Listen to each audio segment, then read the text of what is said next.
and the life is beautiful there. And Hmm. now, um, but one interesting thing, they're part of European Union, Right. and European Union is about 500 million people. That's true. So, if there is any economical theory, they're thinking that in order to be sustainable, the economic, either a country or economic alliance, whatever it could be, must have at least 500 million people. If Right. you don't have that, you don't have economy, you don't have nothing really. Right. So, Russia is what did you say, 175 million people 175 million. Yeah. spread over the 1/7 of the landmass of Earth. Right. It's pathetic. They will never able to make it economically. They have to start war against somebody like they always do, because if there is no war, they're crumbling, they're going apart. They Yeah. cannot sustain themselves. That's why they're having wars for the last 1,200 years, Yeah. because without wars Yeah. they're But unsustainable. but uh, So, eventually they're going to have to ally with somebody. I mean, they're going to have to create some partnership with somebody, because I agree with you, with 175 million and a declining 175, they're going to have to create some sort of allegiance with some other country so they can benefit from economies of scale. To isolate themselves with 175 million is just not. I don't see how that's going to be rational who for is them. going to have alliance with them? Maybe San Marino or Vatican? Or They can ally with the United States. We're both on the the same. United States, really? We both think alike in a lot of Well, respects. one thing the United States would do very well, actually, if they would invite Putin to become a president of the United States. That they could do Yeah, quite well with that. And there you go. Right. one way of legally doing that, exactly what you just mentioned, is Sure. just to have one country, and Putin will be president of both Russia and the United States, There and we go. eventually Yeah, become right. a united. Alexander, he already is. Yeah. He already is. He rules Trump. Well, we got to get them over here and let them go look around this great diverse land that we have with 300 million people that are all going in different directions. And I think he needs to take some visit and go see some of the cities and stuff and see Sure, what. sure. But you know what, Trump, in reality, Trump is actually a very lousy student, because if he would be a good student, what Yeah. he would do, he would immediately demolish the Congress. He would just forbade. He would just say, there is no more Congress. Yeah, there's no reason to have these guys. He's not doing You know. Well, I just think there's a better relationship. There on the screen. We have a question which is there on the screen, I guess. Oh, a question? Yes. Oh gosh. Oh, Yeah. Russia and China, is it a lack of global trust? Could it be due to media manipulation or simply their own actions? I'm not sure about the media manipulation right now, because I don't know what. All I do know, at least, and again, I don't know for sure, is that when we beam out IBM TV, like I said, almost Nepal, people see us in Nepal. I get feedback from Nepal. Okay, I get feedback in almost every country in Africa, South America, almost Mexico, everywhere except two countries, China and Russia. Okay, don't get any feedback from China and Russia. And maybe if you still have some friends over in Russia, you can ask them, Sasha, are they able to get IBM TV? And if not, then we're being what I call blocked. Okay, and I've been But blocked. good question. I will definitely. Yeah, I'll check them out. And I've been blocked before because Facebook blocks me every now and then when I try to ask. I don't know if you guys get this, when I start going to all these groups and stuff and asking about IBM TV. If I ask too many questions on Facebook, I get blocked. Okay, and I'm going like, It happened to me whoa. yesterday. It happened to you yesterday. Yeah, Yeah. Facebook has become our best ally and also a very difficult ally. Okay, because they're our best because they have all these groups that you can go to, and you can invite them on IBM TV, and a lot of people will show up. That's the good part. The bad part is Facebook will arbitrarily block you if you invite too many groups. Just block you like that. Or if they don't like how you invited people, they'll block you like that. So we have our own sort of control here through Facebook, which is the world's largest social media network. So it's really good, and then also it's a challenge. But since they are able to block, I was just thinking, well, are we being blocked in China, mainland China? Obviously not Hong Kong, or Rikishi would never be here. Are we being blocked in Russia? And if so, how? I'm not even sure how they block the internet, but I'm sure there's got to be a tech way to go, oh, IBM TV, we don't like. They talk about American things, click, and they shut us off. But talk to your friends in Russia, because, yeah, even though I was over there, and I played chess, obviously, you got to do that when you're in Russia. Yeah, I think Chesspart probably has a good chance to do some inroads in Russia. Yeah. Let me ask you something about, since we're talking about alliance between US and Russia, and maybe even become one country. I want to remind you a couple of things. Number one is, many years ago, the province of Quebec in Canada, they had a referendum about going solo, to be no longer part of Canada, to be independent country. Mm-hmm. Okay, so there was a referendum in Quebec on that, and the separatists, so-called, they got 49.78%. So they lost the referendum by 0.22 points. So obviously they said that they are going to prepare another referendum in 2 years with the same question. Now, nobody expected such a close result, so everybody started to look into this more closely. And economists actually divided all the national debt and between all the provinces, including Quebec and so on. And it became evident that Quebec, for economical reason only, they cannot be independent country, because they will collapse under huge deficit and debts and many other things.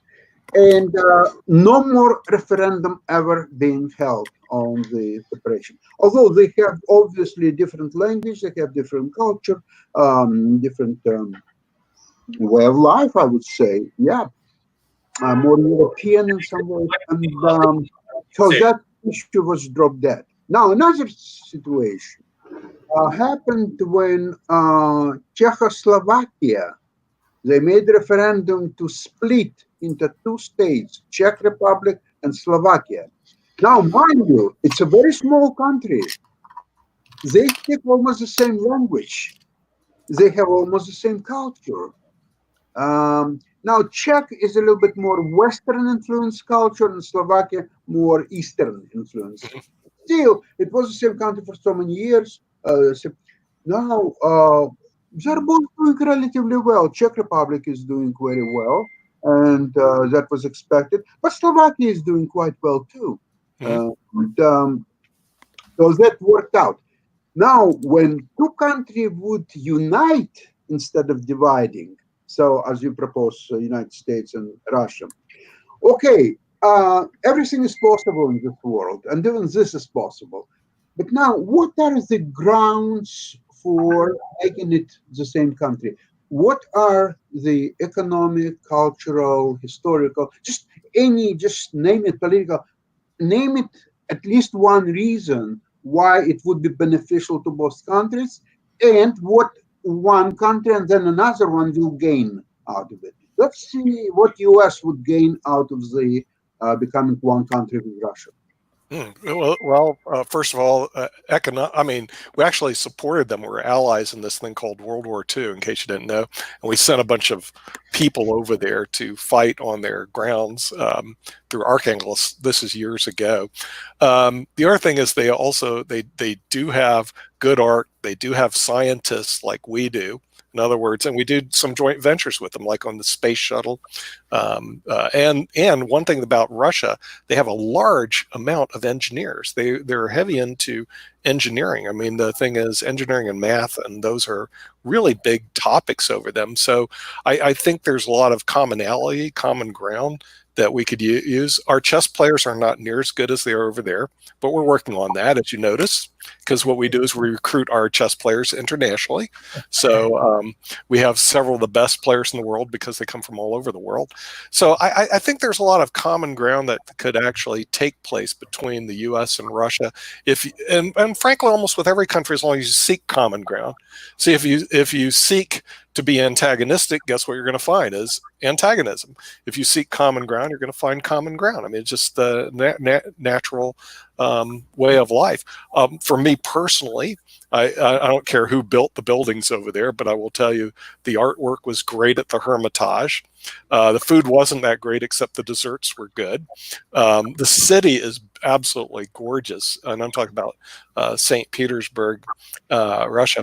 And the thing is, the vast majority of people are very nice. You do have your pickpockets. I did get pickpocketed, and the guy who pickpocketed me only made like $20 because I don't carry cash. I carry all these bloody credit cards that we canceled and couldn't use them. I mean, it was like he was wasting his time.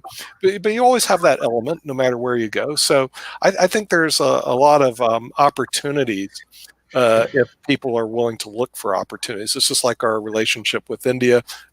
Yes, Ajit. Yeah, I was coming back to the question what Kim asked. Mm-hmm. Russia and China, in terms of media and transparency, I Right. look at it that if we are traveling to Russia, at least we get to use our cell phones, we get to use our Facebook or whatever social media or even Google. But in China, transparency is very low. Media is not at all free. You have to struggle for your own internet. Even at the times, you cannot use Twitter, Facebook, LinkedIn, anything and everything. They have a Chinese version of it. At this stage of time, when you are looking about Corona and the other thing, I look at this non-transparency as an issue because in initial days, if you look at the January 2020, when initial detection about Corona was there, it was not across the globe. It was only limited to Wuhan, but the actual news did not came out to the globe.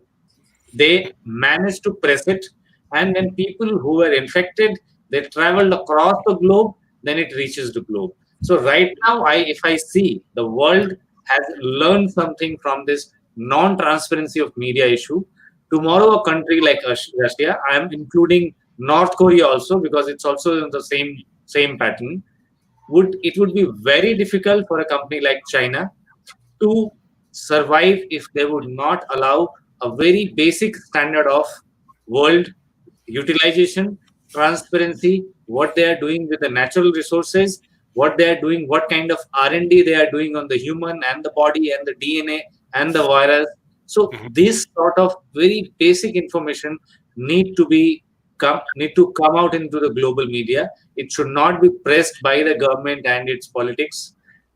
We all have right to know this, and if a country does not allow, I think it's not my learning alone, the entire globe has learned this, that if you do not allow a very transparent media and a very transparent reporting system, then people would hesitate to allow your flights to land in our cities, in our country, and Mm-hmm. also to travel and to have a trade with such countries. Mm-hmm. Yeah, Abhijeet, but you I know think that Indian yeah. transparency ratings have also fallen. What do you mean ratings have fallen? The media transparency ratings for India have fallen. Yeah. Obviously, any country, I'm not Yes, saying about yes. one Well, country. I think what you need is what I call reasonable transparency, because And it would have to fall in the same line, because in coming generation, when these countries, not these only, all countries who are going to go through the elections, it is very difficult for a right wing or a left wing or an economist or a socialist or a leftist to win election. Only people who are going to win elections are environmentalists, who are going to give you a very robust and very strong promise that we are not going to let happen a Corona episode part 2. And it's only possible with the transparency, with a proper care, and with a very pragmatic approach towards research and towards development of, I think, immunity or some kind of physical fitness of people to immune over the virus, any type of virus. Today, even in a country like New Zealand, the Greens are the weakest party. even in a country which is so aware like New Zealand. And I've seen this trend over the elections. The Greens are the weakest. Mhm. So it's going to take some time before we get into this. It is I taking think, time, Rajesh. There is no time left. And if you look at the air travel, what Alexander said, that the air travel price has gone very high. Why it has gone very high? Because people are not ready to die. Neither the ground staff or the airport staff or the crew member are going to die. So the plane which was carrying 30 people, it may carry 10 people now. But the cost of operation would remain same and maybe higher than that. People who will be traveling, the number of people will reduce because of the distancing, social distancing, physical distancing, whatever you say. And in these scenarios, when you have to do an installation and you have to maintain a database, international database of people that I am infected with these sort of virus infection, and if I want to travel to a country, the country has a right to allow your travel, not only on the basis of visa or on the basis of their diplomatic relationship with my country, but also on the basis of health, that what kind of virus, what kind of bacteria I'm carrying into their country. And these kind of transparency would not be limited to a test which you have done in your country. They will test you at the airport. There are lots of airports which I have heard are doing installation of entire setting, entire setup to scan a person from tip to toe, and then they will allow you. Before that, we had to, I think, 4 or 5 parameters of allowing a visa to a country, that whether the person who is entering my country should not be wanted by the Interpol, and it should not be blocked by our immigration, and he should have sufficient money in the account, etc. But right now, the physical fitness and the clean test report is very important. Every country is going to do this. Mhm. We have a question from our viewer. How is it in South Aka? Is that how you pronounce it? South Asia, I think. South Asia. Aceh is a province COVID. in Indonesia. Oh, South Asia, right? Or I don't Not know. Asia, not Asia. It is Aceh. It is a province in Indonesia, Okay. which is okay. Oh, it is. Okay, good. I needed some education from our panel. So where is South Aka? Aceh is the place where, in Indonesia, where the tsunami hit. Got to get my globe out. Where Go the to tsunami Malaysia.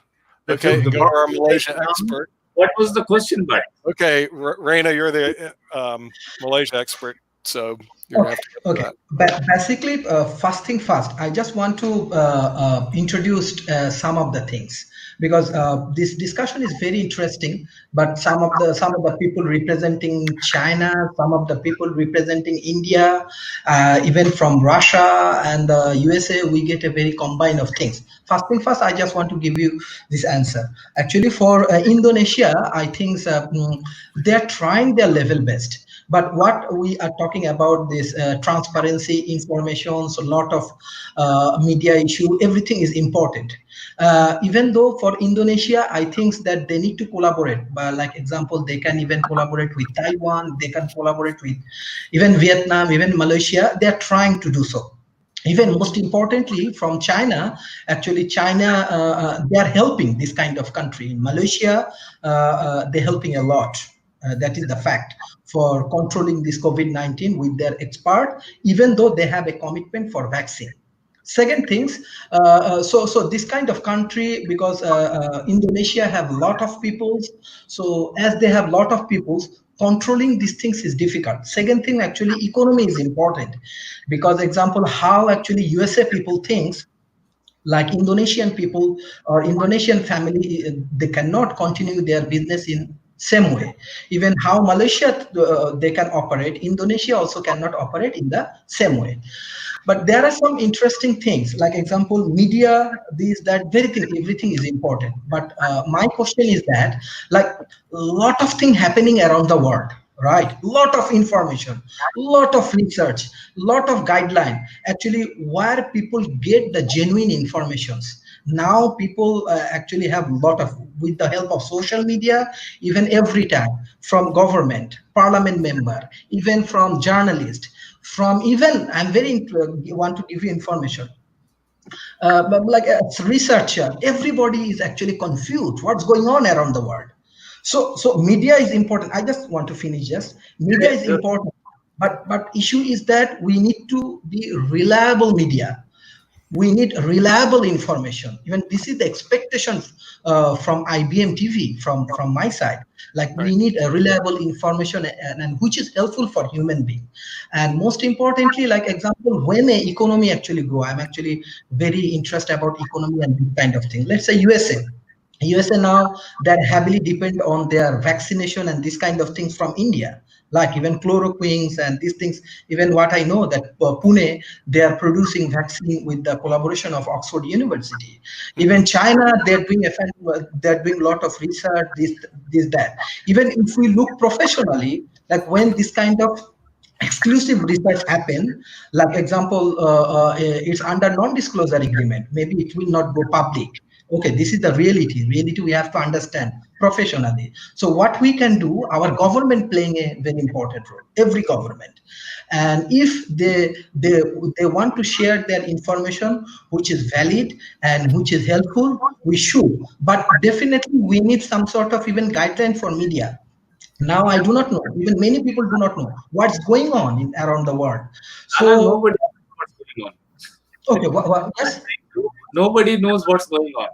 yeah, That's This right. yeah, crisis, It's true. media is is not important. Media, at the country level. This crisis is at the international global level. That yes, when yes, whatever development or whatever achievement which we used to call is a development, it's an advancement. Everything has failed. All formula and all formulation has failed. People are yes. dying, mostly into those rich countries where we thought that the healthcare system and and their hospitalization and their diagnosis system was very high.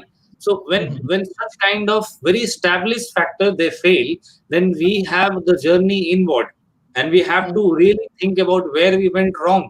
And when entire globe is thinking same, then the crisis is not only on the basis of the country, that your country and you need information or a very clear genuine knowledge from your government. It can be an international requirement of your government also, that they need to understand where do we go and what we ask. I'm bringing back the panel on a very different note, that at this stage of time, I think Rakesh and me have discussed this point little before. We were thinking how we started and the research and development which entire humankind which we did in last, I don't know, 5,000 years, is how did life started on the earth. We never focused enough time and enough energy or enough money or R&D to understand how we all are going to die. This is a situation where you have gotten 1 gram. The total weight of coronavirus is less than a gram, which has created so much havoc across the globe. And that 1 gram is telling you that we have a size, we have a shape, and we have a number. If we cross that number, if we enter into territory of animals, into forest, into space, inside the water, inside the sea, then there is something which can actually put us back in our home. And it took only 1 gram for the nature to do that. And right now, if you are seeing that the conflict between your survival and the nature is very clear, is very one to one in front of each other, then who is going to help you? Only a country, only an ideology which can help you is an ideology which teaches you to live with the nature. If you cannot live with the nature, if you do not understand how to live with the nature, how to maintain a balance, then there is nothing which you can do with this. No matter how many hospitals and how many ambulances and how many ventilators you have, still people will die. So in this stage of time, I see India as a coming very new hub for the knowledge. India has always been pioneer in telling people how to live in balance with the nature. Look at the Jainism, look at the Buddhism, look at the Hinduism. All very close to nature religions has came from India. And at this stage of time, if you look at yoga, if you look at naturopathy, if you look at Ayurvedic, all natural herbs and all sciences which we used to practice 5,000, maybe 4,000 years back, used to tell us how are we going to chew food, what we should eat, what we should not eat. And if you look at the strength of people, the strength of our ancestors who used to wear lots of heavy armors and then sword, and then they used to jump and sit on the horses. What they were eating, what were the lifestyle, what yoga they were doing, what kind of mental exercise they were doing. These all are the knowledge reservoirs which India has, and it is not only useful for India now, it is also useful for the world. Look at the yoga, it is world famous right now. If you look at Ayurvedic, if you look at naturopathy, I can count the number of things which India has given to world, and it also brings an economic opportunity right now to do a repackaging, revisiting of our own Vedic culture and knowledge and give it back to the world. Because this is something which is terrible. This is telling us that the direction which we were heading is the wrong direction. Over to you. Yeah, well, what happened in India gave us a great person called Ankit, who has his 1.3 billion Facebook followers. So that's helped out pretty well. But also, aren't we seeing a change because of social media? In other words, like even the program we're doing on IBM TV really couldn't be done very well 20 years ago because you guys can beam in from all over the world. We can all be together real time. And that just didn't exist. And the other thing is because of the flights, in other words, the cost of flying has actually gone down. Like I checked going to visit Ankit in New Delhi. I go to Orbitz all the time. It's like $700 round trip. I mean, for $350, I can go to New Delhi from Raleigh, Durham. I mean, that's halfway across the world. Well, what's happened because of the cost of going down, we're drawn closer to India and China and places around the world because they're more accessible than they were years ago. In other words, so what's happening also in the media, because we're able to break through using the World Wide Web into media, where before, even the United States, there was no way you could break into media because it was all controlled by CBS, ABC, NBC, and that was it. And so our media opportunities are a lot greater than they were years ago. And this is going to, I think, force governments to recognize that there are people out there. In other words, there are people from around the world out there, which right now they don't really want to recognize, or some of the governments don't want to recognize. And they're going to have to deal with a vast army of people out there that they didn't have to. Even Malaysia, like it's good to see Rana on Malaysia, because our information here in the United States when it comes to Malaysia, nothing. In other words, like that place in Malaysia, Aachen, or what the name was. I was sitting there going, where is that? Is that in India? Is that in China? Where the heck is that place? Of course, you knew right away, but we don't get much. Like I said, Malaysia doesn't get much press here in the USA, so it's I'm just learning it as I go, and it's not like I haven't received a lot of formal education in the United States, but there was no special on Malaysia here, so it's all news to me. And I think what you're going to see with social media, we're going to see some breakdowns as people are going to recognize other countries, other cultures, other environments, except maybe for China and Russia as soon as they get on board. And I think eventually they're going to have to, because maybe they can block us from the World Wide Web now, but they're not going to be able to do that forever. You know, ultimately, in Asia, I guess. What? It would happen at least in Asia. And it's a very good thing which you told, that in US, the media which you guys are doing live, was earlier it was controlled, and now it's free. I think it's the only thing which will take United States far ahead, even ahead than us, because Rakesh was just before sometime when I was speaking, he was talking about freedom of press and freedom of media in India and Asia. Right, sure. Rakesh? Yeah. If you have something very specific, will be able to talk it. Yeah. Well, it is just something I read in the news, and that Indian newspaper, which said that there is an organization that rates transparency, government transparency, media transparency, media freedom, and India had actually dropped on that, which means it was losing something. So I was just talking about that. It's but eventually technology will drive greater freedom of information.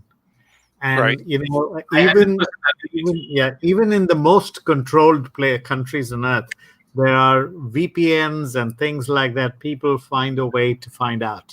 Right. Oh, So see, that's what I think. No, satellites, so yeah, many things, yeah. Uh, I agree with can't you. hide things.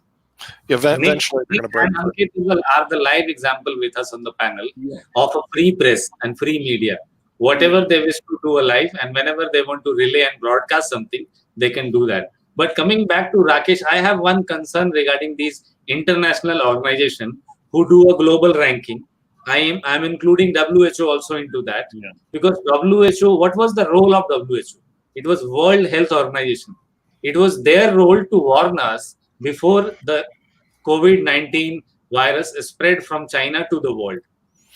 They did a very terrible work in terms of giving an early warning to the world. They knew lots of things. They were involved into lots of the research which was happening into China. They also gave them grants. They also have their diplomatic relationship with China. But how come they missed it? And if you are talking about the organization who are doing transparency research on Indian media, they should also look at the kind of international awards which is being given to journalists, the kind of political vendetta they manage. We had recently, few days back, we have Pulitzer Awards. I don't know how do I pronounce it again? Pulitzer Awards. Yeah, Pulitzer Awards, and it was given to three journalists who were giving a narrative. The award was holding a narrative that India has occupied Kashmir, and it has forcefully entered into the territory of Kashmir. And then people who are there, they're clicking photographs, and for clicking their photographs, they have given an award.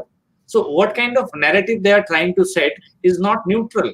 If somebody is giving me a report, if somebody flashes me a report right now that your nation transparency of media is lower than China, I can see a direct vendetta in his mind that he is just trying to defame a country. For it may be a political reason or an Excuse international me, may I maybe interject we something? just say You're this. talking about international relations and diplomacy between China and other countries, and therefore China should have warned, China should have done this or that.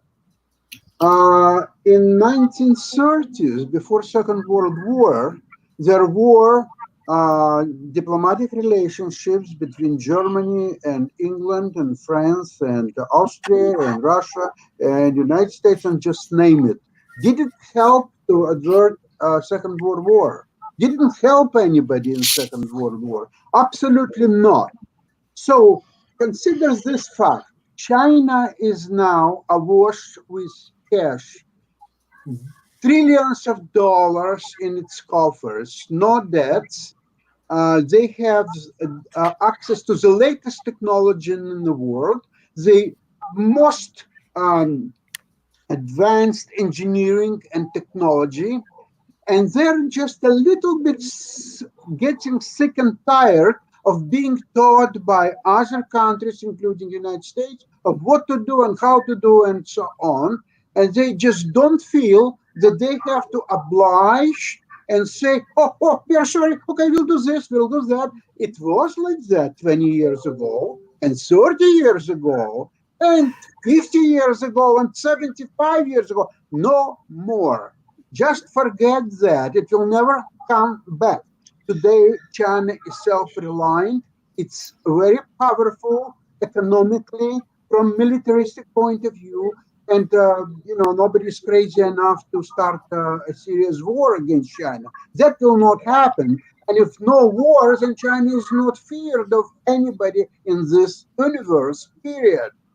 So that's what you've got. And you have to be very careful and very polite when you're talking about China and its obligation, what they have to do and what they don't have to do. It's really up to them to decide. And they will do only as much as they feel that this is beneficial to them, nobody else in this world. Which is an argument, the reason why Russia should move closer to the United States. You see, And Russia, okay, I'll tell you about and Russia. the Russia is United no States, longer.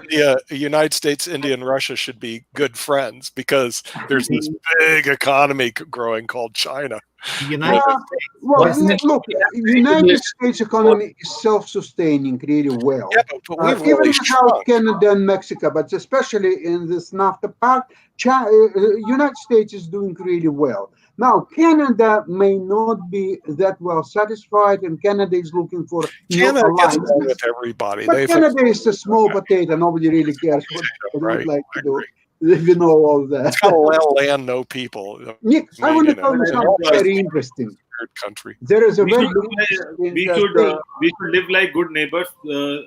Before we can become good friends, because friendship changes every decade. Right.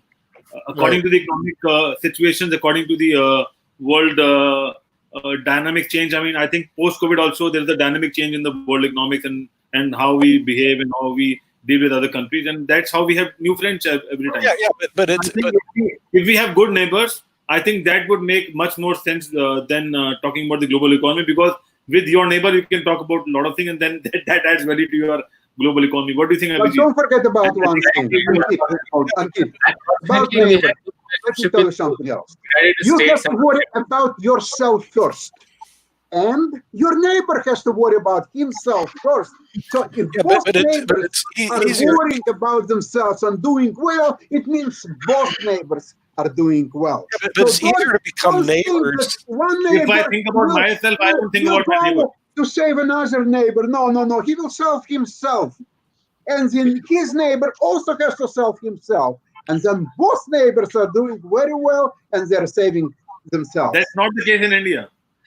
Yeah, but Well, see, the thing is, it's easier to become neighbors when you get to know people through the internet, like social media. Like Rana is from Malaysia. I think he's the only person I know in the whole country of Malaysia. Okay. I don't know Okay. anybody in Malaysia, but now I have a Yes. neighbor in Malaysia, Rana, right?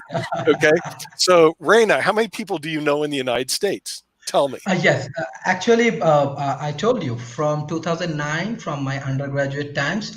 That time, actually, I engaged with debating community. I attended right. the World Debating Championship. I told you in Oxford University and Yeah, the Cambridge University. I attend for debating championship. So right. from that times, actually, I engage with a lot of people, not only from Sure. USA, around the world. We have a chance when we go for debating in Oxford Union. So we have a chance like meet with many countries people from USA, from Europe, from Asia. So that kind of integrations I have, as well as when I start my jobs. So that times I'm working for United Group. So that times we have integrations with the USA people, we have integration with European Unions, we have integrations with Asian country. So that is the way. From that point of view, I just trying to share, because there is a very good question for like breathing globally and that kind of things. Actually, my point of view as a economical understanding, always I said every country build up their economy based on their local demand first. Mhm. It's India build their economy based on their local demands. Even India has brilliant big group of companies. Let's say Tata Group, one of the biggest group of companies in India, right? Even China, first they are actually heavily depend on manufacturing. Okay, Yeah. from their house, from their small medium enterprise, everywhere they do build up their manufacturing. When they fill up their local demand, then they move to the international arena. In India also same. India producing a lot of intellectual people, right? For lawyers, even actually my family, all of them actually lawyers except me.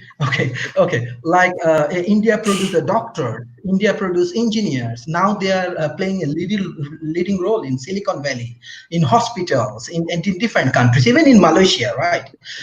So even in Malaysia is a very good combination of multicultural things. Like we have Bhumiputra, Malaysian local people, we have Chinese, okay, we have Indian peoples, and we have multicultural countries. Even US people in my condominiums, US people, Canadian people, European people, we live together. Mhm. There are around 10,000 people we live in one condominiums. So different countries. I think if you move and you discuss, I think you at least find 40 different nations we live together. But that is the important things. Every why number one, why my expectation high in with IBM TV? We need reliable informations. Let's forget like politics first. Like we do not like, we are small people, we love to live peacefully. We do not like too much of politics. We like too much of good relationship. We like good relationship with India. We like good relationship with USA. We like good relation with China. That is the way. In the Malaysia is a good hub. Why I said I do not want to promoting too much, but if you come, if you visit, I'm sure your IBM TV, your chess competition will be very interesting for local community. So even now, many people start observing IBM TV. I try to share with corporations, with the government people, with many people. But issue is that globalization is most important. We have to be connected. Connection create opportunity. So let's forget like politics. Let's forget the what's the many kind of corporate control media do. Better we make our individual, we fulfill our individual need. Now we have to survive.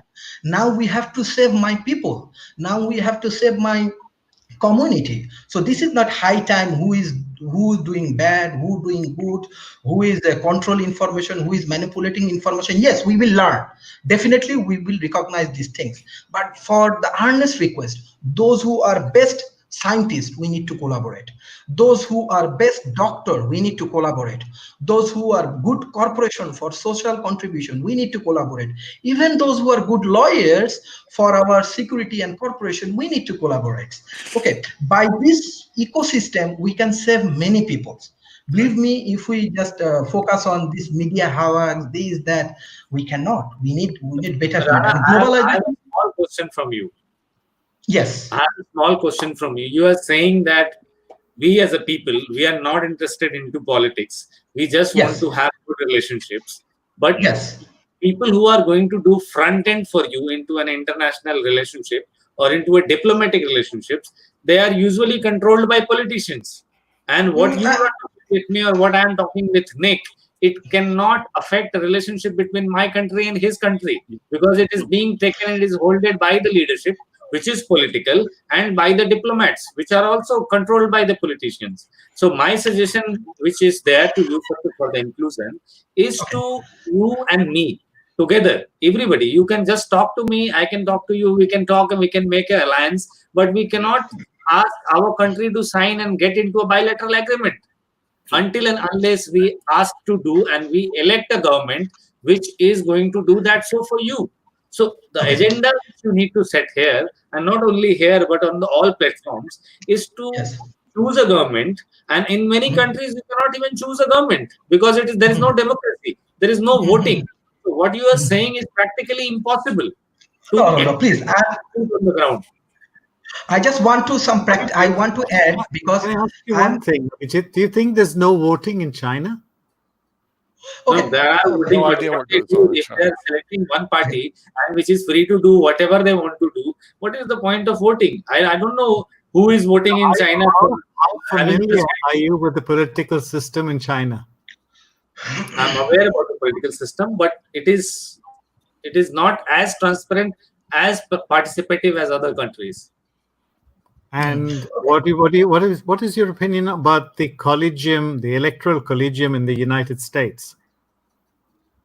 Oh, United brother, you States, didn't hear the latest on that, did you? Did you hear the latest on the electoral college, guys?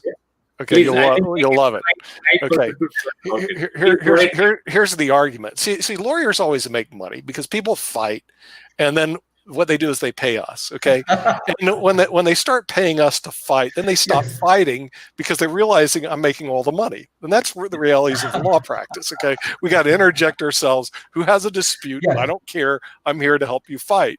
Okay, you pay me, I fight. Then you go, hey, you're paying me, and you go, hey, I don't want to fight. It's not worth it. But anyway, here's what they're doing right now. And it may go in front of the Supreme Court of the United States. The Electoral College, here's the argument, that the people that serve in the Electoral College are free to vote any way they want, and they don't have to listen to the American public. Okay, and they're going all the way back to the history of the Electoral College to give them total autonomy, which, if that is true, that means that when we have our election by popular vote, it will mean nothing because the Electoral College can get together and say, I'm going to elect Joe. Or John. They don't really care.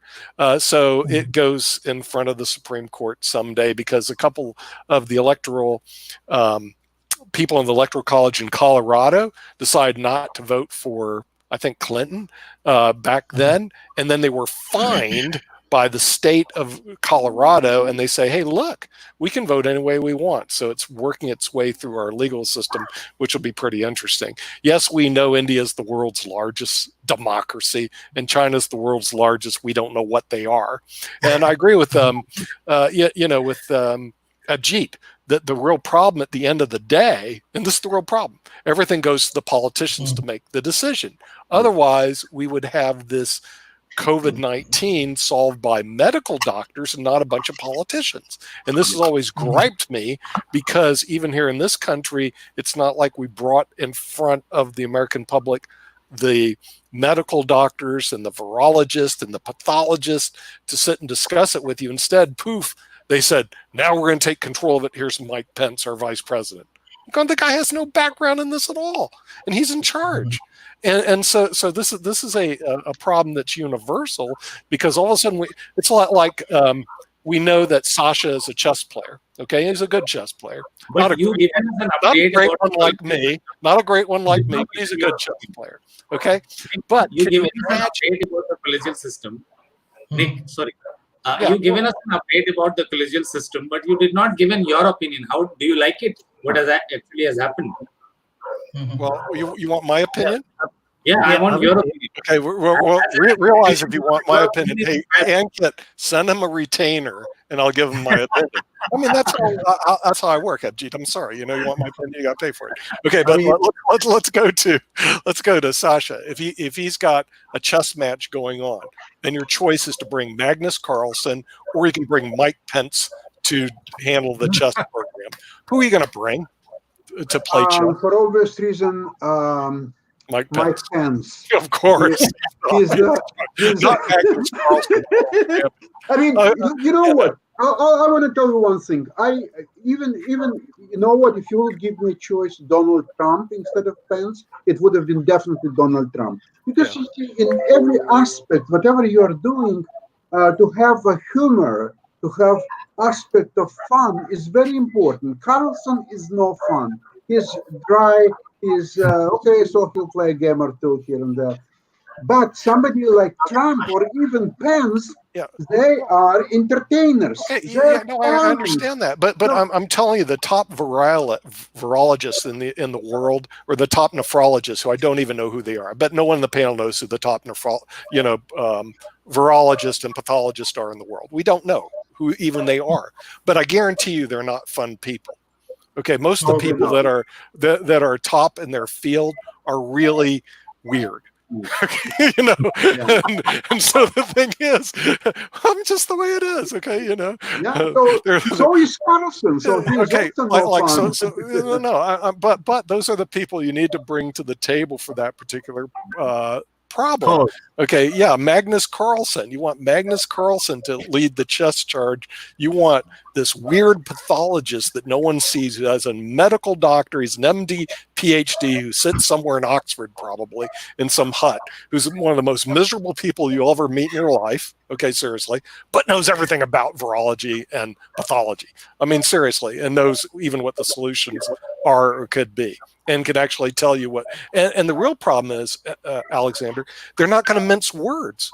They're not going to say, "Oh yeah, opening the economy is good." They'll tell you straight to your face, "That's the stupidest idea I ever heard."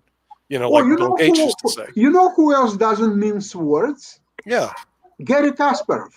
Yeah, that's what I'm saying. Right. I read a lot of interviews by Carlson. Sure. And Carlson, he doesn't really say anything, even when he asks direct questions. Once he was asked why he stopped working with Garry Kasparov, because they worked together. Okay, you brought Kasparov to the table. Let me tell you, how well did he do in the political scene in Russia? Okay, he's the top chess player in the world back in that time. He got into politics. How did he do, Alexander, in politics? Okay, he quit chess in 2005, and at that time he was already involved in some politics in Russia. But you know what means politics in Russia, okay? I don't have explain. So obviously he made no inroads. But I want to tell you something else. In Toronto, we have so-called monk debates. It's a several years old institution. You can find it in internet. It's very entertaining, very well structured debates system. And once, I don't remember, maybe 2, 3 years ago, there was a debate. Roy Thompson Hall, it's the largest concert hall in Toronto, at 3,600 people. There was a debate between two panels. One of them, they had one Russian propagandist and one crazy Stephen Cohen, this professor, liberal professor from the United States. And on the other panel was Gary Kasparov and what's her name? Lise Applebaum, I think. She's a liberal writer. So now the question was, should West reapproach the Russia, or West should play hardball and get Russia on its knees? Now, before the debate started, there was a poll, a very quick express poll between all the participants, and the position of Stephen Cohen and the Russian guy, they had about 59%, and Gary Kasparov and Applebaum had only 41%. After debate, the same poll was taken. Gary Kasparov and Applebaum, they had 58%, and Putin's side, this Stephen Cohen, 42%. Okay, now you tell me if Gary Kasparov is a good politician or not. Well, he's not a good Russian politician because he got booted out of Russia and lives in the United States. You know? Well, for all practical purposes, Gary Kasparov lives in New Jersey. How he can be a Russian politician? Yeah, because the thing is, it didn't work out too well for him. Now, what is this thing from Canada? Who put this up? So, this is kind of interesting. Nick, this is the list of ministers in Canada, and what are their professions and what kind of ministry they're handling. So, a minister of health in Canada is a doctor. Right, good idea. A minister of transport is an astronaut. Defense minister is a Sikh veteran. Right. A youth minister is under 45. Minister of Agriculture and Agri-Foods is a former farmer. Minister of Public Safety and Emergency is a preparedness, was a scout earlier. Right. Minister of Innovation, Science, Technology was a financial analyst. Minister of Finance is a successful businessman. Minister of Justice was a crown prosecutor and is the First Nations leader. Minister of Sports and Person with Disabilities is visually impaired Paralympian. Minister of Fisheries and Oceans and Canadian Coast Guard is Inuit. Minister of Science is a medical geographer with a PhD. And these are the titles we have, in Canada. So people who have the knowledge of that ministry, they are running the ministry in Canada. It's not happening around the world, but in India, we have a doctor who is a health minister. Yeah. Right. Well, see, that's what I'm saying, though, Ankit, is that there should be a group of a dozen of the top virologists and pathologists in the world that should be leading the discussions on COVID-19, okay, rather than the politicians. And the politicians should defer to the subject matter experts to give their opinions about this. Instead, we don't get that at all. All we do is we get politicians. We got to balance the economy with deaths. We got to do and you're getting filtered and bad information all over the world. And it is tough to get the top virologists and pathologists in the world together. But if the politicians had clout, they'd be able to do it. I mean, go on, Alex. If China can go to such extremes as to, for example, test 11 million people in the province of Wuhan. Yeah.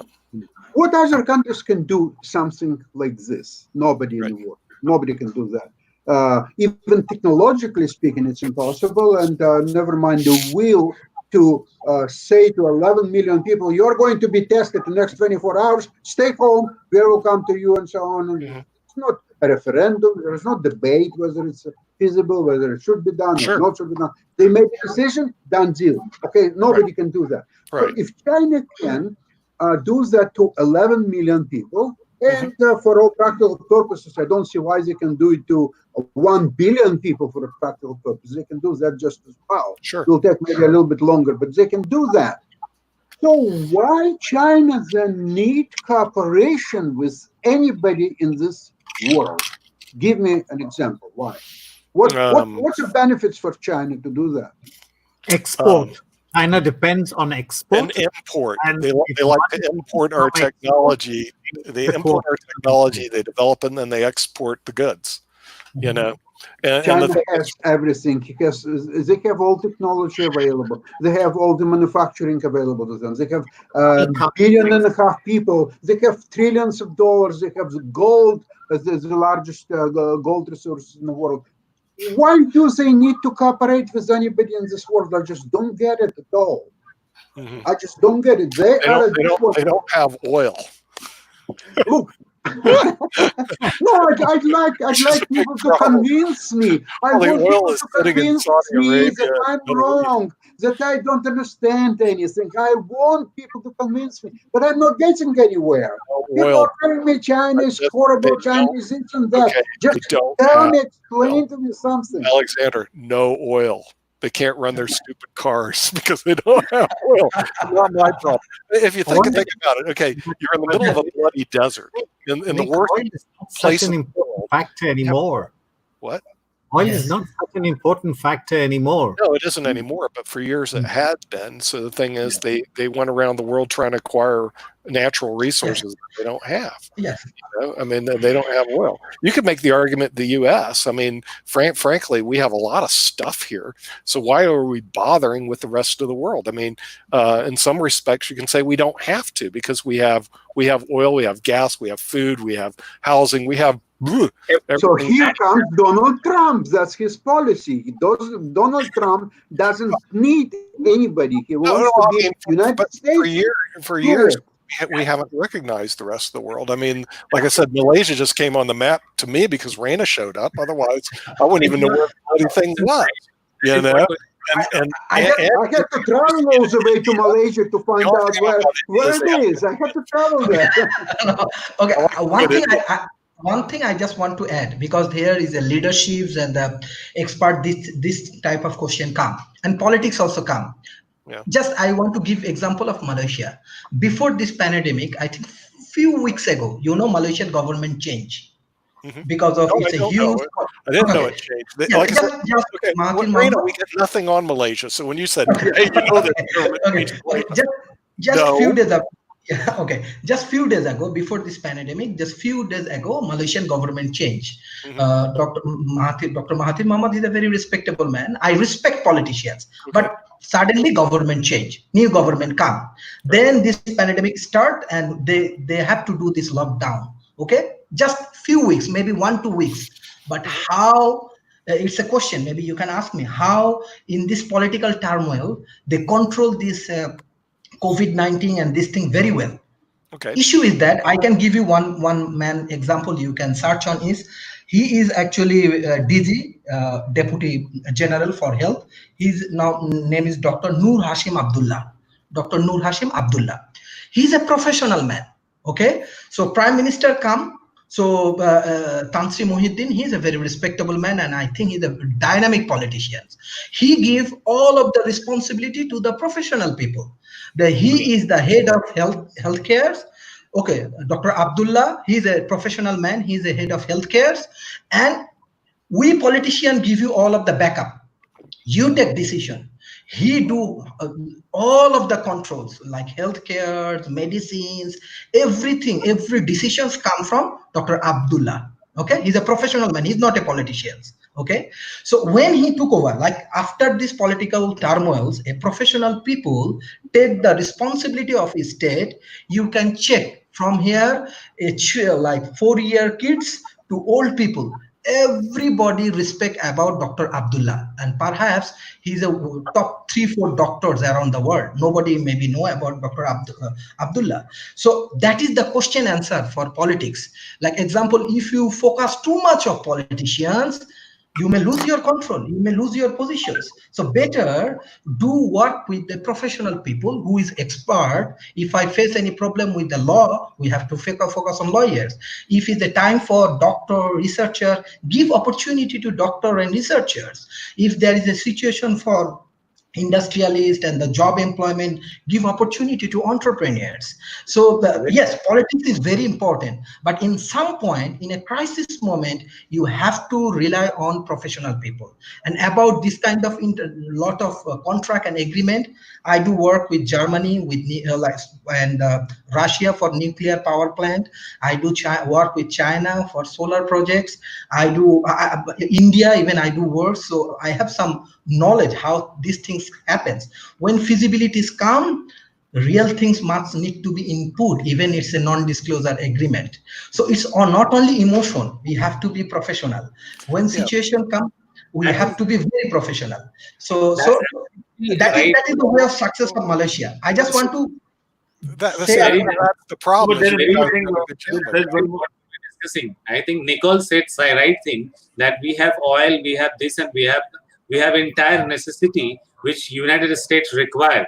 And why do we exactly. need to rescue another country? The same way Mhm. you are telling that the work allocation which was given into two different politicians within Malaysia was very right. But my Mhm. question was not on the focusing or but to give him extra importance to politics. But my point was little different. We need to Mhm. develop global neighborhood. At this stage of time, when you are talking about global neighborhood, then you are not going to know that which the country which you are dealing with, the country who Mhm. has a regular flight with your nation, country with whom you are trading, what they are Mhm. doing inside their border, it is not Mhm. known to you. The only thing which can bring is a global leadership. And how do you decide global leadership? If I or if India or Asia or European Union and United States, they all agree to share a database of the global people, if before they fly, it is very easy to convince European Union. Once you Mhm. convince European Union, you have convinced half of the world. Then Mhm. on Mhm. the other side, if you have convinced Asia, then you have convinced half of the people on the globe. And if you have convinced United States, then you have covered entire globe. But Mhm. problem would come that we do not have similar type of structure within countries. The Mhm. election system and the other system which are not equal, all of them are not into same shape of democracy. How Mhm. do we reach that consensus? That consensus need to grow on the world level, that Yeah. what Mhm. you are doing inside, what kind of R&D you are doing with your DNA or some other animal DNA, how world will get to know, like coronavirus. This should not happen again. And if you want to make sure that this should not happen again, then you need to enter into business of different countries inside their Mhm. boundaries, inside their borders. And when you will enter inside their borders, you will have resistance, there might be wars, they would not allow you to enter.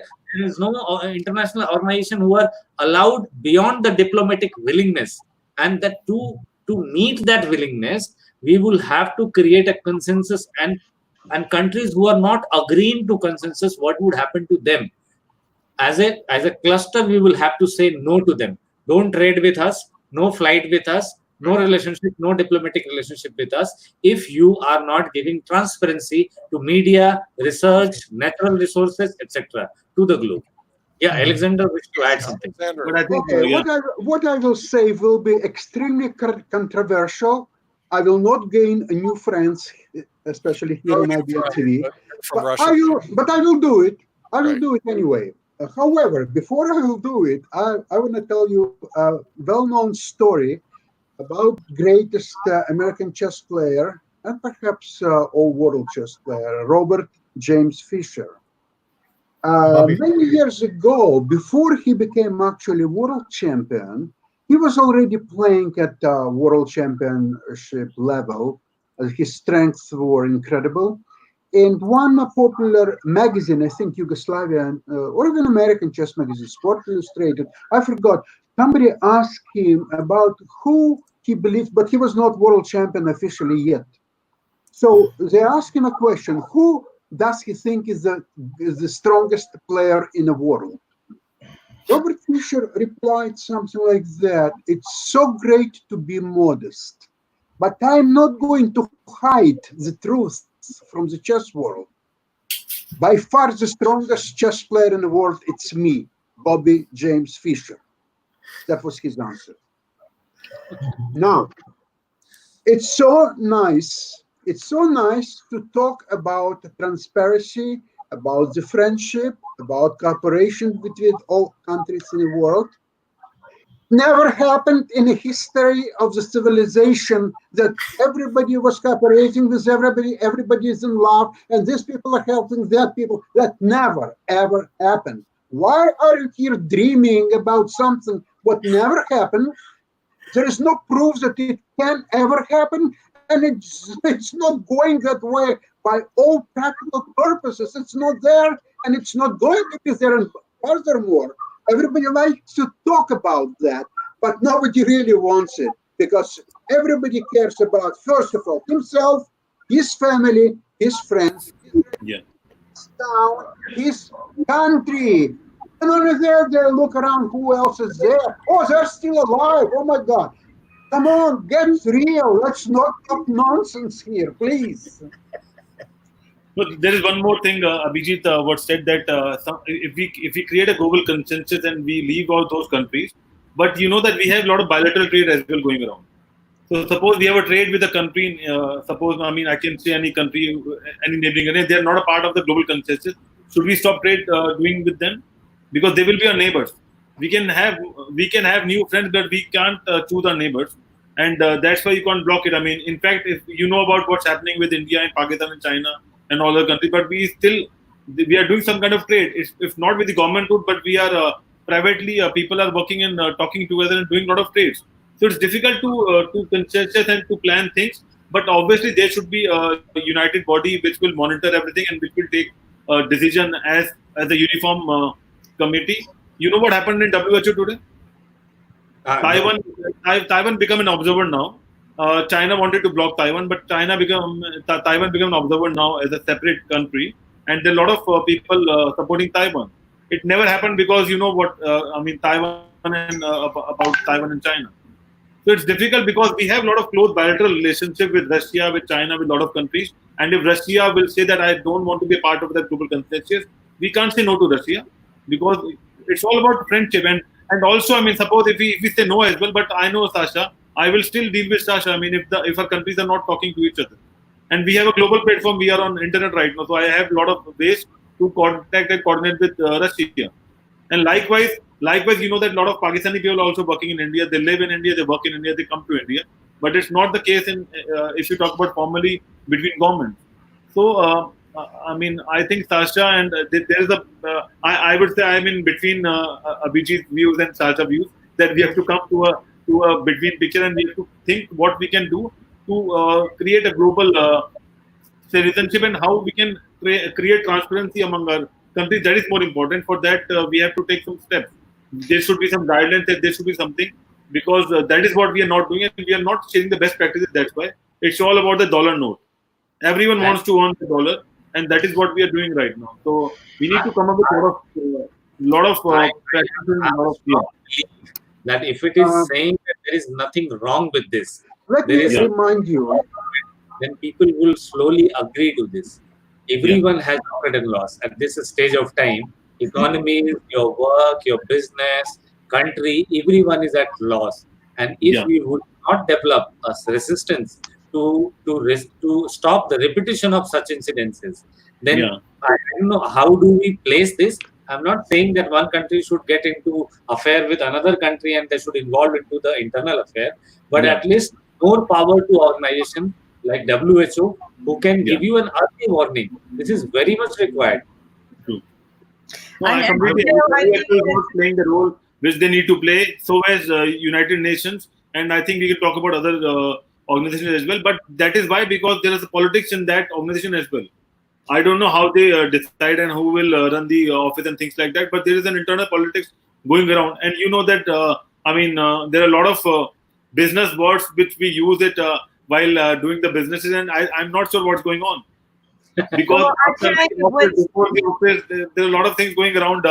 But eventually, as Sasha said, that we are at a current situation where we become levelers of each and every country. Everything is on the same level, and we can restart and remodel our associations and economy and things like that. And I think we need to have some more guidelines. Yes, Rakeshji. Yeah. I just drawing your attention to one headline, and I tend to agree with Abhijeet on this. This was a headline which I read in an Indian newspaper, NDTV, and it was quoting a US diplomat saying that in the past 20 years, we've had 5 pandemics, all originating from China.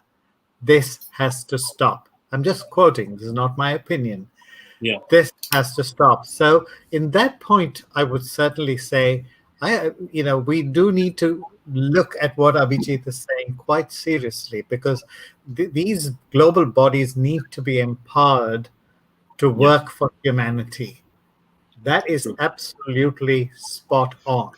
But the thing is that we have 7.5 billion people. This is what I don't understand. 7.5 billion people, less than 1% control us. And yet we allow them to control us with their political own personal agendas. And that's what needs to end. And we had 2 young men on our show last week, podcasters that are not politically driven at all. But we asked that one question: what do you think would empower us a little bit better or make us a better nation, just a better nation? And they said to get rid of the current political infrastructure. We don't need one president anymore. Maybe we need a group of people. The thing to connect us globally, we need the people in office that can relate to each person globally. And that doesn't happen. It becomes a chip on the shoulder. It becomes a we're better than you attitude. We have to dissolve that. That needs to be dissolved. But we need to build the bridges. And, China has become a very dangerous place. But I have to ask myself about the pandemics. Could it be their own personal habits and lifestyles, right? We have to take a look at that. We talk about how do we beat this? Our immunity, our habits of washing our hands, maybe the way we change our clothes at the end of every day, whether we take our outer clothing off before we enter our home. The Japanese have had that for many, many years. So, more than many, many years, just, centuries. So, and I think I heard Abhijeet talk about this earlier, that we have stop doing our normal practices of wearing layers of clothing and eating healthier and spiritual practices. And I think those change of habits have harmed us. I really do. They were put there in place for a reason. Just like I joke about the hoop skirt, right? And it keeps I think it was designed to keep people distant from you, right? That big hoop skirt could definitely work. The layers of clothing, maybe they were really put in place, maybe at first for a fashion statement, but enforced for health reasons, but further enforced for spiritual reasons, right? Because people will abide by spiritual purposes. So maybe they were really there for our health, to not spread diseases, when we layer our clothing a little bit better. So I agree. I think all of you are on the right guidance here, but I think there's a louder voice out there that's not being heard. If you think about it, 7.5 billion people, and we're treated as if less than 1% control us, and we allow it. I think we can pull it together. I just think it's going to take a stronger voice. And to address your thing on exactly. And I think to emphasize on Ankit's point of some things, I want you guys to be very careful. Both the WHO and the CDC, who are extremely well funded by all of our countries, withheld very important information under classified documentation stamping. That should never be allowed. If you are a World Health Organization or like the CDC, where you are there for the people, there should be nothing classified ever. There is no intellectual property that should ever be established out of any establishment that is intended for the world. Okay, no classified information whatsoever, nothing. And yet they had classified information. That should be disbanded. The people who did that should be fired and removed from office. And there should be no intellectual property developed in any of these entities, not when taxpayers' money pays for them.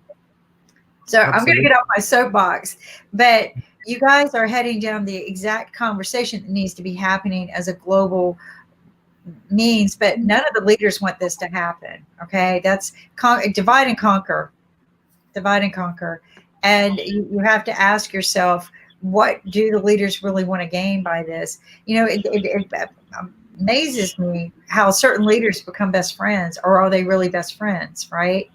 But it's all about that political power and what they're trying to gain and what they're trying to do.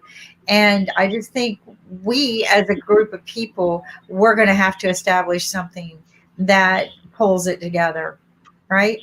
Just like if you just want technical standards for the globe, there's got to be a means to derive certain global standards for the globe, so that certain people aren't inventing things that don't work with other things. I always found that to be very irritating as an engineer, when we would set global standards and then everybody would go proprietary.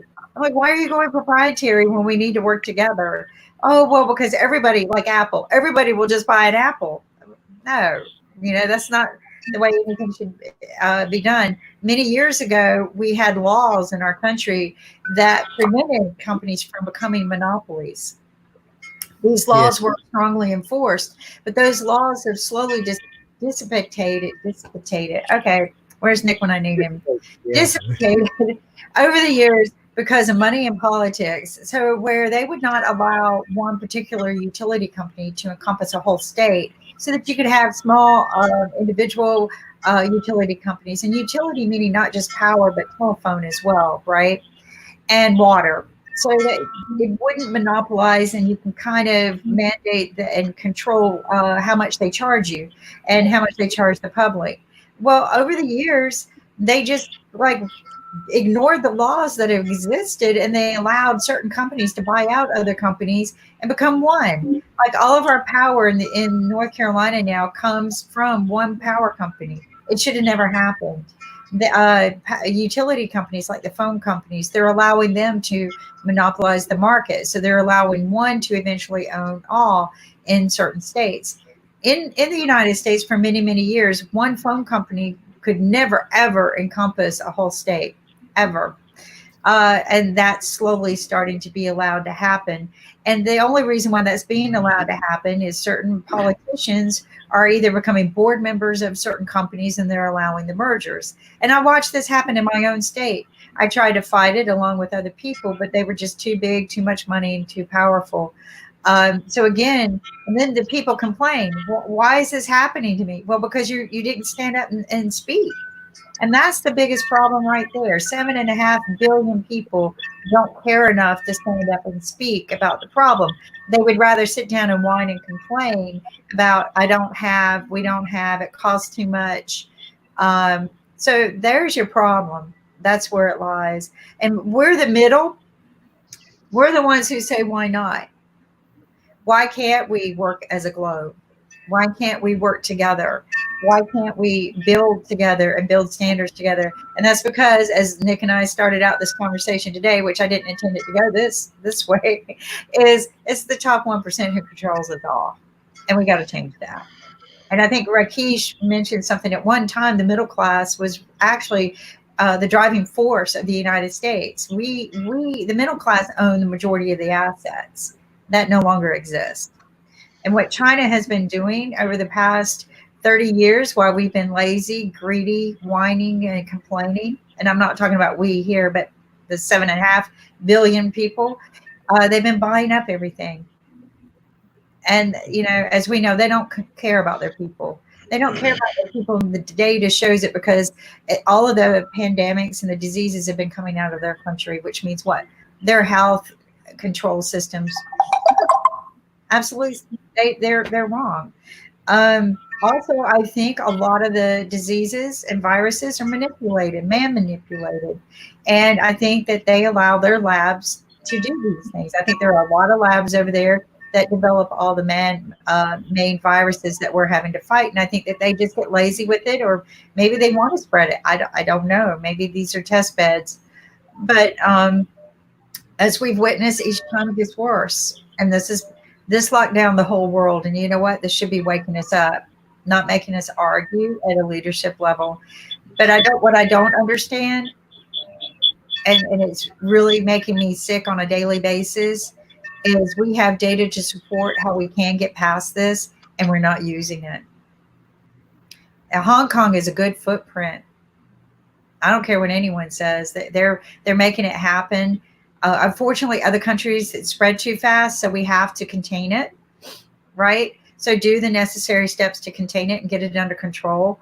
But Hong Kong has yet to close down. They still continue to operate. And granted, they've had little flare-ups, but I think they get them under control. So why not take a look at that footprint? And why don't we do it as a globe? That's what I got, Enough for you follow best practices. I don't know why they don't follow it in public life, I mean, there's enough data out there to support good practices without shutting down, and you didn't have the major pandemic. That's, I think lots of people, Kim, they think it is not possible because it never happened. Those people should also understand that impact like COVID-19 never happened. Even into World War I and World War II, trains were not stopped. There was no standstill like this, which has happened now globally.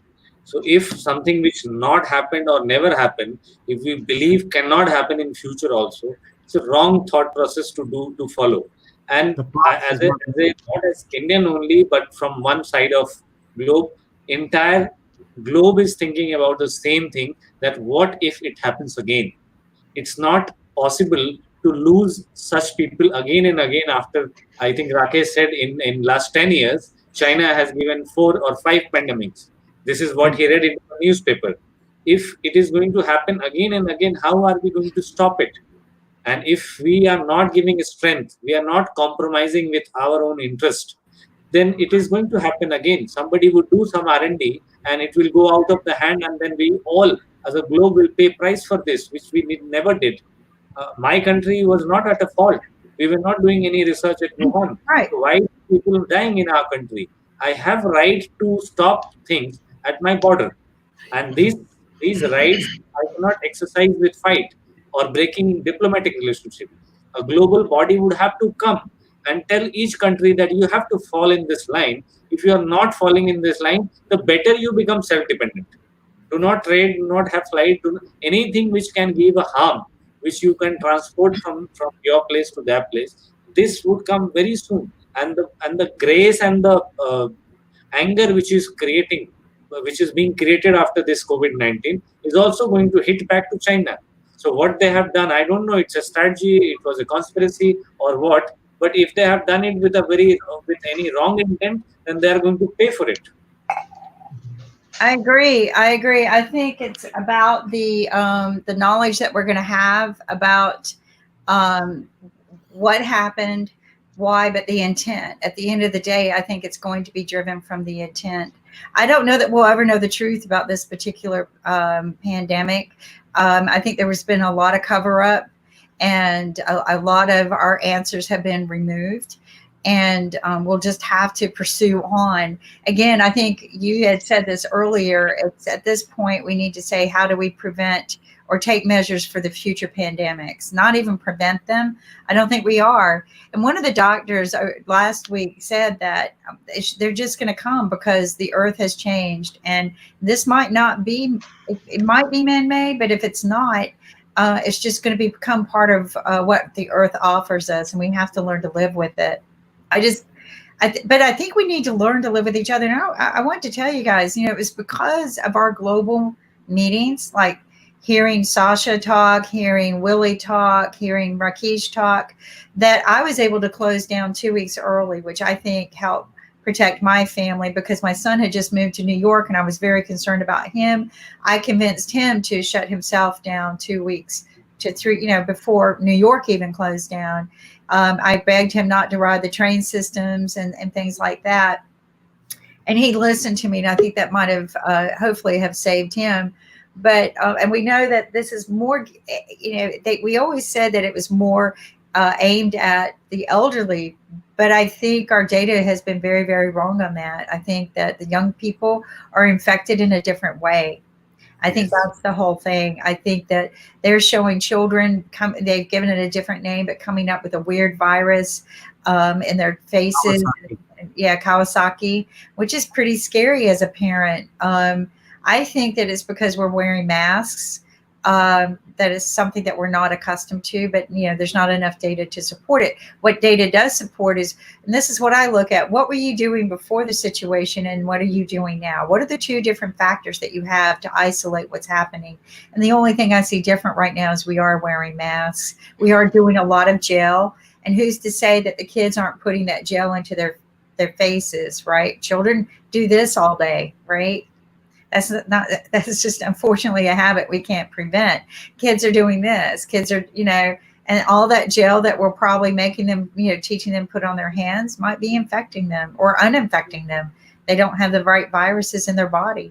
So, these are healthy conversations that maybe we can somehow or another unite as a globe, right? Just pull together and become one, because nobody else is doing that. All the leaders are more concerned right now about their own country, and I'm happy for that. But they're not looking beyond their own country to see, wow, oh, look at there, our child. Yay. Introduce him. What do we have here? What a beautiful child. Hi, his name is Dhav, my youngest one. And now his time starts, so I'll have to take leave from you guys. It was wonderful discussing with all of you. Thank you, Abhijeet. And I did not hear Mr. Lynn Shepard, so next time we'll definitely join you and we'll get to hear from you. Kim, it was wonderful. He is doing namaste. Namaste. Namaste. What a beautiful child. You'll have to watch our children's shows on Sunday. We've got children's shows. So we'll have to. Yes, thank you. We've got all kinds of new shows coming on to help inspire and teach. So thank you so much for your input today. I appreciate it. So take care. We'll see you soon. Thank you. I too will have to take your leave. It's getting quite late for me. Wow, you've been so inspirational and informative today. I appreciate you coming and giving us feedback. Again, these are conversations that they need to be having globally, or we need to pull together a team globally, because somebody's missing something, and we're all paying for it. We're all suffering for their arrogance. And we are actually fortunate. There are so many poor people in India who are walking hundreds of kilometers, their feet completely worn out with sores because of the coronavirus. If you see the pictures, you will be horrified, just horrified. How do we fix that? Why are they walking so far? Is it to get to the government? It's partly our own government's fault. They shut down things too quickly. It was done with a good motive, but the unintended consequences were this. That happens. That happens. So how do we fix it? This is what I always ask people. If you knee-jerk fast enough to shut down and consequences are happening, how do you knee-jerk to start fixing it? And they don't want to because they're scared they're going to cause another consequence. But you know what? The people's health, their livelihood, knee-jerking occasionally, even if you have to knee-jerk a few times, you got to pivot hard. Quick reactions to some of these things will find the solution, but sitting around talking about it all day is not preventing people from getting sicker and more and in more worse state. But thank you for sharing that with us. And what we need to do is again, try to unite the whole world, rather than we need to build the bridges. Even with the Chinese, there are a lot of innocent Chinese people. They're not all bad. They're all not bad. There are people there that just are, consequently, unfortunately, they were born there. But they have a heart and a mind and a soul as good as ours. And yes, Sasha. I want to remind you that not all Germans were bad in exactly. 1949. There were a lot of good people. But my grandmother. But I want to remind you something, that before trying to make China responsible and punish it, remember it was about a true story back in 70s. The Prime Minister of Ireland phoned to then General Secretary Brezhnev and told him that, well, we figured out that your country is not transparent, there is no freedom, and we decided to start a war against you. So Brezhnev, who was General Secretary at the time, asked him, well, how many tanks do you have? He said, we have 45 tanks. Brezhnev said, well, we have 12,500. How many warplanes do you have? He says, well, we have 85 warplanes. Brezhnev says, we have 22,000 warplanes. So there was a silence for about a minute. And then they said, you know what, General Secretary, the war is canceled. There's some common sense used, right? Today, Exactly. my biggest fear isn't that conversation that they have about how many warplanes do you have. It's always about who's got the biggest missile, right? And all they have to do is push a button if they get really angry.